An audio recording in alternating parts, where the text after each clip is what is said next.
on va parler entre autres des différences qui existent entre les éléphants d'Afrique et les éléphants d'Asie. On va vous parler aussi du soin de l'entraînement qu'on fait ici avec les éléphants, de leur sens ainsi que leur statut qui est très précaire en nature.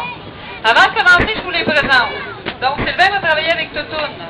Toutoune, c'est une femelle, elle est âgée de 29 ans et Toutoune pèse environ 4 tonnes. Et de l'autre côté du fil, on a Sarah. Sarah, c'est aussi une femelle.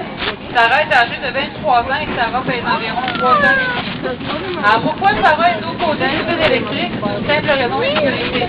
Ici, on a un protocole ici qu'on doit toujours être 2 gardiens lorsqu'on travaille avec les éléphants.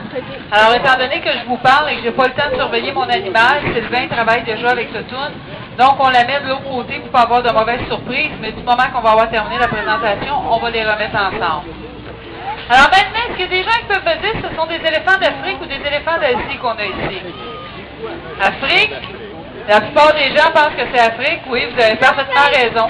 Ici, on a 2 femelles éléphants d'Afrique. Alors, je vais vous donner 3 différences qui vont vous aider si jamais vous allez dans un autre zoo pour pouvoir reconnaître un éléphant d'Afrique ou un éléphant d'Asie. Premièrement, évidemment, les oreilles. Vous voyez, Toutoune vous montre les oreilles.